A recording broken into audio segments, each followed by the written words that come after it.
Excuse me, Mrs. Helmer. What do you want?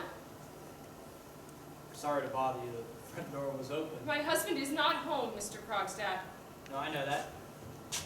What do you want here then? A word with you? With me? Do you want to talk to me? That's right. Well, why today? It's not the first of the month yet. No, it's Christmas Eve. You know, it can be a Merry Christmas Eve if you like. That's entirely up to you. What are you talking about? Oh my God. There's no way that I could get it to you today. Let's not worry about that just now. This is about something else. Do you have a few minutes? Yes. Yes, I suppose. Good. You see, 'cause I was at Olson's restaurant and I saw your husband walk past Yes. with a lady. What about it? May I be so bold as to ask if this lady was Mrs. Lynn? It was. Just arrived in town. Today. Is she a close friend of yours? She is, but I don't understand what that has to... I knew her once too. Yes. Years ago. I'm aware of that. So she told you. Well then, if you know everything, I won't waste any of your time.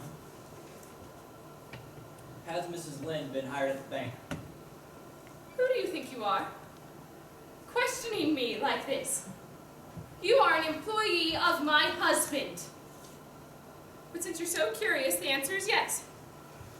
Christine has been given a job at the bank, Mr. Krogstad. Because I recommended her. There.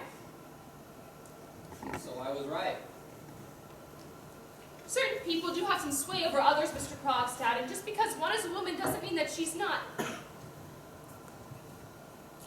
What I mean is, someone in a lower position should be careful not to offend a person with so much Influence. Exactly.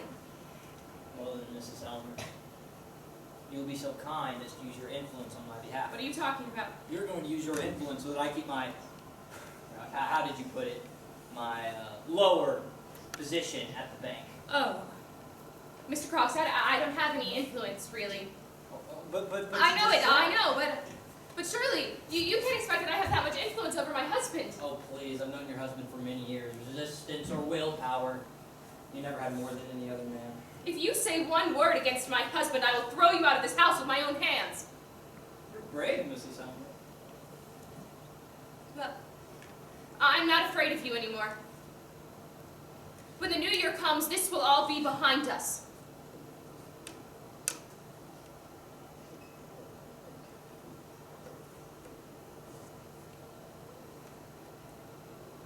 Look, Mrs. Helmer. I'm willing to fight for my job at the bank as if I were fighting for my life. Yes, I see that. And at this point, it's not about the money. In fact, that's probably the least of it. What I want to say, what I've been trying to say. Look, a few years ago, I made a mistake. Yes, I heard about it. Yeah, I thought so. It never made it into the courts, but that didn't much matter. From then on, every door was closed shut to me. And you know what kind of business I went into. What choice did I have? Still, I've got to get on with my life. My sons are grown, Mrs. Helmer. Got to give them a chance for an honest beginning in this world, a respectable one. Look, I can't do that. I can't do that if your husband keeps trying to kick me back down in the mud. Oh, Mr. Krogstad. I promise you that there's nothing that I can do to help you. Yes, there is. You just don't want to. But I can force you. You're not going to tell my husband that I owe you money. And what if I do? Well, that would be the most cruel and vicious thing you could do. That secret is my pride and my happiness.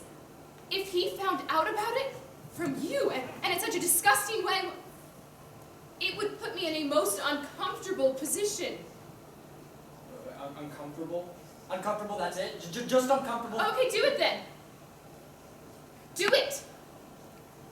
My husband will see for himself what a monster you are, and you'll lose your job that much faster. Look, I only asked what you're afraid of was being uncomfortable. And of course, He'll pay you whatever I owe you, and we will be completely and totally done with you. Mrs. Helmer, that you have a very poor memory, for you know very little about the law. Let me remind you of a few details. Yes, what? You came to me looking to borrow $30,800. Yes, because I had no one else to go to. And I promised to raise you Yes, the money. and you I did it. promised to raise you the money under the certain conditions of a bond, which I drew up. Yes, and I signed it. Yes, but below there was a clause stating that your father would act as a guarantor for the loan. Yes, and he signed it. Yes, but you must have emailed it to him very quickly because within 5 or 6 days you brought it back to me, signed by both of you. What of it? You'll get your money soon enough. Yes, but there's a discrepancy here I just can't account for. Discrepancy.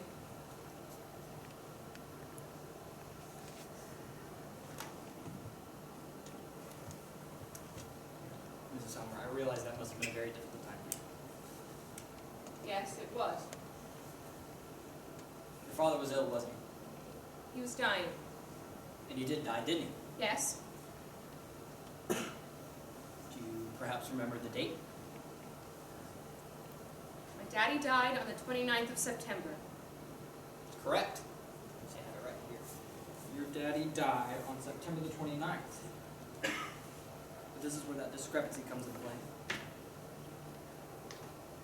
Your father signed this 3 days after he died. What? Your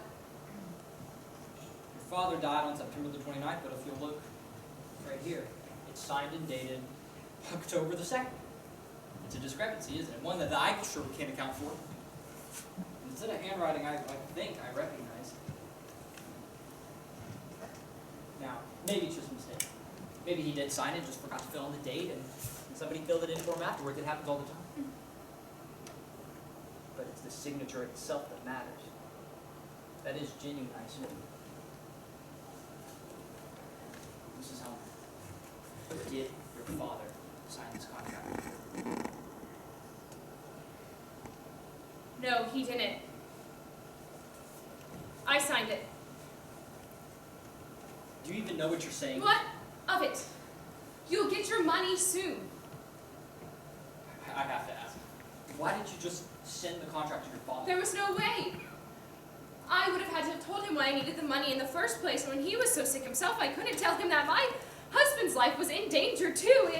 It was impossible. You would have been better off canceling your trip. That trip was to save my husband's life. There was no way that I was going to cancel it.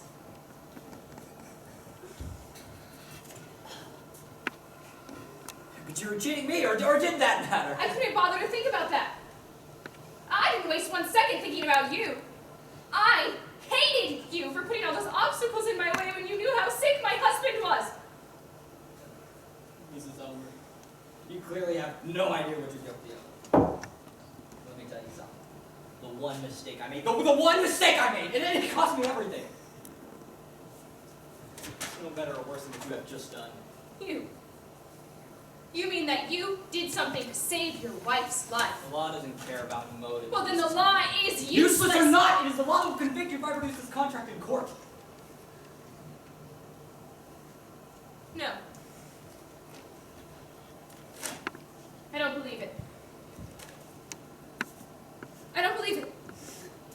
A daughter isn't allowed to save her father worrying and pain. A wife isn't allowed to save her husband's life. I don't know about much about the law, Mr. Krogstad, but I know there must be concessions for things like that, and if you don't know about them, then you're a pretty sad excuse for a lawyer. Yeah, maybe so. When it comes to business, you know, the kind you and I are in, you can bet I know a thing or two about that. You do as you like, Mrs. Elmer.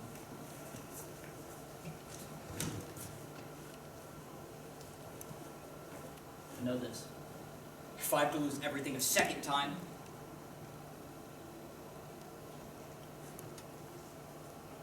you will too.